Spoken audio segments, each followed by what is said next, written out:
decided to become a dietitian for a number of reasons, but the main reason, which is quite a personal topic but I'm happy to share, is that I suffered with an eating disorder and really poor body image in school. Coming out of the other side of it, it made me think, I want to go into a profession where I can use my knowledge surrounding nutrition to help other people.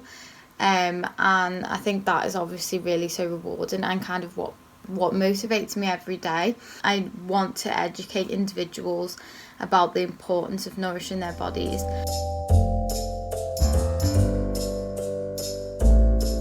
The experience you will need will depend on the university that you're applying to. So if they require you to obtain work experience in the dietetic department, the availability of this will depend on the area that you are looking. What I ended up doing was I started my first year of human nutrition because I didn't want to have any time out of university. Once I'd started the course, I carried on searching for shadowing experience, and ironically, I forgot one hospital that was very close to me and another that wasn't too far. I contacted them and I explained the situation and said that this was extremely important to me. I really wanted to get the experience. I was able to witness a clinic and then go around wards. So this was in an oncology centre, and that was fantastic, really eye-opening, and highlighted the rewards of dietetics. The second was again very similar, however this was a bit more varied. So the clinics were in weight management, but then it was kind of a general ward. You can also consider work experience in alternative healthcare settings. So this could be care homes or charities or the NHS volunteering schemes. If you can sort of branch out for opportunities that are available, that will show your willingness.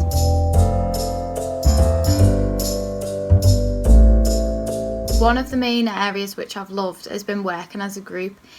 In the first year of university, we got to undertake cooking classes, and this was part of coursework where we did a product reformulation, and we were able to take a takeaway meal and then reformulate it and do like a home cooked meal and provide the nutritional profile.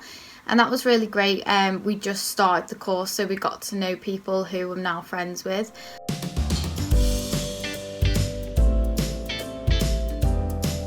Dietetics is a challenging course, but it is also fantastic.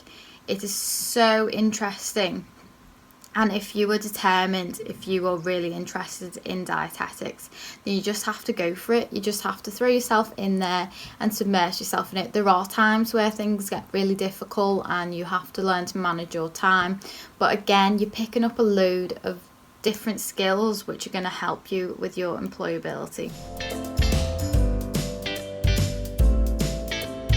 So with reduced face-to-face interaction, I can understand that finding work experience this year is going to be really difficult. However, I would say that the universities will be aware of this, so try not to worry too much about it. What I would say though is still try and branch out and try and get any experience that you can.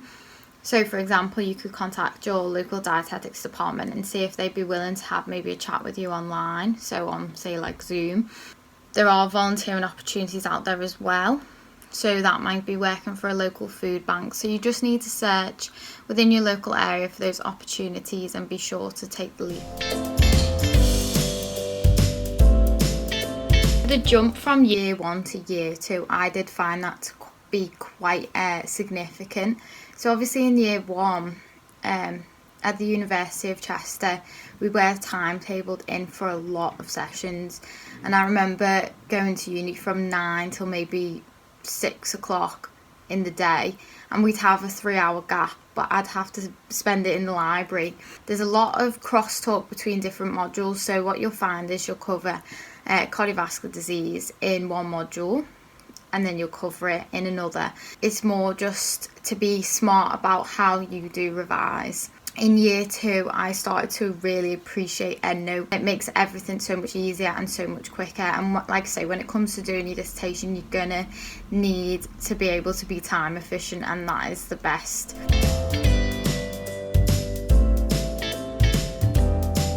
So the course tends to be oversubscribed. At the University of Chester, there is about 20 places every year.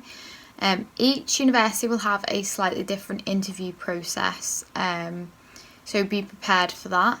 One of the best ways to be prepared would be make sure you know about the BDA and the HCPC and look into their standards of proficiency, standards of conduct, performance and ethics. Also show that you're keeping up to date with the latest news. So for example, the push for dietitians to become independent prescribers. This will show your knowledge in this area, and it will also look really impressive. And the last thing, believe in yourself.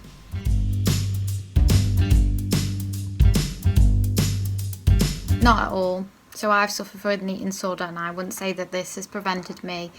If anything, I'd say it has motivated me further. What I would say though is it's essential that you are managing your physical and mental health. And this is in order for you to complete your course safely and practice safely as well. And this is a requirement by the HCPC. So it's important that you declare any physical or mental health condition to your university, and ensure you're surrounded by supportive individuals. And if you feel that upon commencing a dietetics course it is having a negative effect on your eating behaviours, then please seek support for this. So consider gaining help from your local GP and speak with the university. So first of all, I'd say be organised. You don't want to be frantically panicking, thinking, oh, I haven't, got my uniform ready for the next day. I'm doing this activity, but I don't know what competency it meets. Try and be aware of what activity meets what competency. Next, I'd say don't write a reflection for every learning experience, because this will end up, you'll have a file like this. So be clever about how you write them. Before you start placement, go to the hospital. Just get an idea about things like parking, how long the commute's going to be, and this will help to reduce your stress, especially on the first day as well, when you really do not want to be late. To ask your supervisor as well for specific documents, so say for example the ONS products that they provide, or IDSI guidelines, and then also buy yourself a little notebook. So something like this, I'll show you now. So something like this is going to be really handy. And what you can do is you can write down a list of, say, drugs. You can write down a list of drugs, abbreviations, any take-home messages, and this is going to just really enforce your learning and make it really nice just having it with you.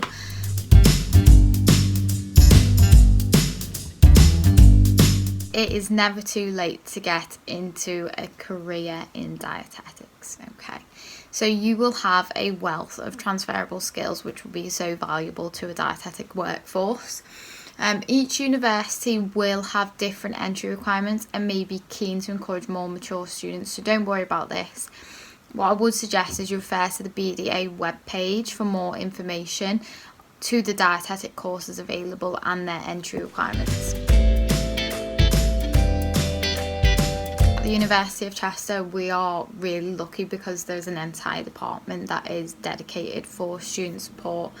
It may be worthwhile asking your tutors if any of these are available. However, if I can be of any help, I am happy to be contacted, so you can contact me on Twitter at BDA Student or on my Instagram at the Aspiring Dietitian, and I'm happy to source guidance. So please don't hesitate to get in touch. I know the University of Chester offer a 2-year master's course in dietetics. You can check out the BDA webpage for more information about master's courses, postgraduate dietetic courses and their entry requirements.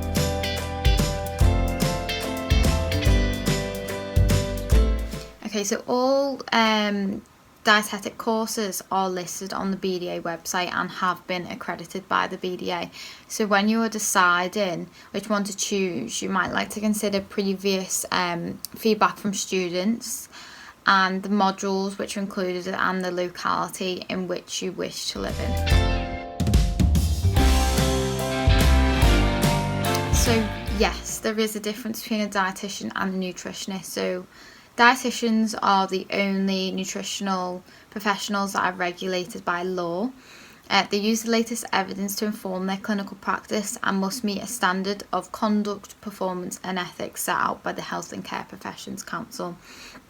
So they're specifically trained to support individuals, groups and populations to manage a range of clinical conditions, whereas nutritionists are not regulated by law at this moment in time, and they are not trained to manage clinical conditions either. So if you go on the BDA website and type in dietitian or nutritionist, then you will find a summary. I personally haven't started my career in dietetics yet. However, I love the idea that you are constantly learning, and this is required for you to do continuous professional development. Obviously the profession is constantly evolving, so you have to keep up to date with the latest evidence, and I think that's so important, and it's really great to make sure that you improve patient outcomes and patient satisfaction. So again, with getting a job as a dietitian, haven't quite got there yet, so I'm in my final year of study. However, I'd say it depends on the area in which you're searching for a job. I've heard that Band 5 jobs do come available quite frequently, and you can search for these jobs on the NHS jobs or BDA dietitians jobs site. So that's www.dietitiansjobs.co.uk.